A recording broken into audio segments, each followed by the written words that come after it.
Hello mga be, this is Rana's Day Vlog, a day in a life as a content creator student na my exam day. So, imbis nga nakahiga pa ako at saka nagsiselfon at nakahilata, isa to ako at nag-get ready with me sa aking exam day. Yeah. So, exam nga namin ngayon ay hapon pero kailangan kong pumasok ng maga kasi hindi ko binatapos yung clearance ko. Very good ka talaga.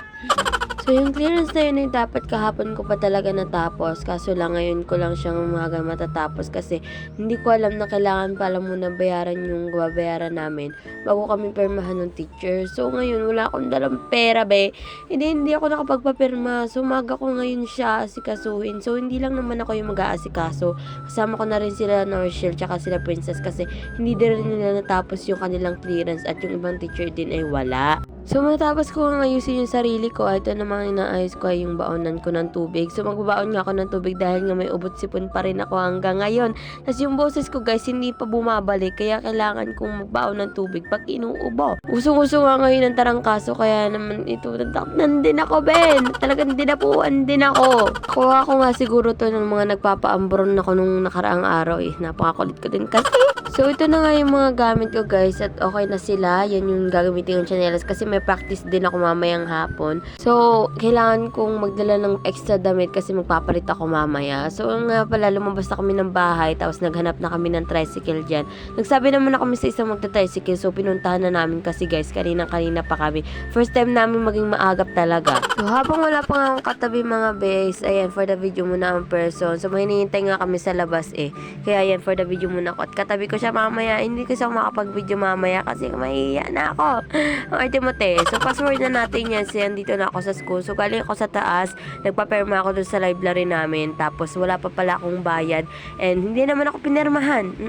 Nung makapagbayad na nga ako, napermahan na rin yung kalahati ng clearance ko. At ito naman kami, naglilinis sa classroom namin. So, naglilinis nga pala kami para mapermahan na yung 3 subject namin sa isa naming advisor. So, kailangan namin maglinis. Ang saya-saya talaga pa sayo pa itong mga bae na to. So, sabi namin, videohan ko daw kasi nga, pag si ma'am, sabi rin kasi si ma'am na dadagdagan daw yung grade namin kapag naglinis kami ng classroom. So, yun ay pruweba na naglinis kami. Tatlo kami dyan eh. Ay, apat kami naglinis dyan. So, yan, for the para pinapakita namin kung gaano kami kasibag, pero may kapalit yan. Fast forward nga guys, ito na nga yung time ng aming examination and kung nakita nyo na kaunti lang kami, so all girls nga pala kami dyan guys, kasi nga yung kabila ay nandun yung boys. So, pinaglipat-lipat kami. So, sa isang classroom, all girls, sa isang classroom, all boys. So, pinaghiwa-hiwalay kami. So, para maluwag, walang kopyahan. Alam niyo na. So, ito na nga, nag-start kami mag-answer ng aming exam. So, ayan.